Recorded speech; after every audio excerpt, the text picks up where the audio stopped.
Everyone, আসসালামু আলাইকুম। Another blog. আজকে আমরা এসেছিলাম, আমাদের বিল্ডিং আমরা এসে পড়েছি। এই যে আমার বান্ধবী সাফা আমাদের বাসায় এসেছে। আর জানেনি তুই প্রতিবার আমাদের বাসায় এসে খালি ওর সাথে ঘুরে। কিন্তু আমি কালকে ভিডিও একটা বানাইছি, কিন্তু এটা আমি করি না, আমার শরীরটা একটু খারাপ ছিল, শরীরটা একটু হালকা হালকা ভালো হয়েছে। সাফা, তুই কী করবি বল? এই বল।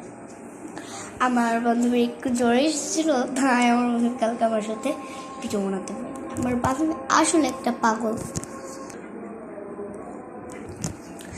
আমি অনেক চেষ্টা করছি ওকে আনতে, ওর বাসায় বসে গেছি গাইস। তারপরে আসলো না, আমি কী করবো আর। তারপরে এসে দেখুন আমি ঘর বিল্ডিংয়ে এসে, ওই যে বিল্ডিং, আপনি তো দেখতে পারতেছেন যে আমরা বিল্ডিংয়ের ঘরে বসেছি। আর সাফা এখান দিয়ে আপনাদের দেখানোর জন্য অবাক। সাফাই বলতেছে আপনি কী ভিডিও বানান আপু, আমাকে একটু দেখাবেন?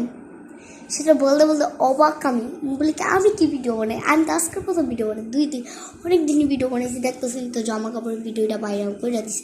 আবার বানাইছি তোর আমার হাঙ্কা খাবার, যে এটা দিয়ে বানাইছি, তো সবাই আসতেছে গাইস। এটা বলার পর তো সাফাই গায়েস অবাক। আমি কই কি হলো জানো, তুই এত হাসতেছিস কেন? কই কি যে তুই একটা ভিডিও বানিয়েছিস, সেই ভিডিওটা আমাদের মোবাইলে দিছিস, কিন্তু আপনার হাসতে নাই।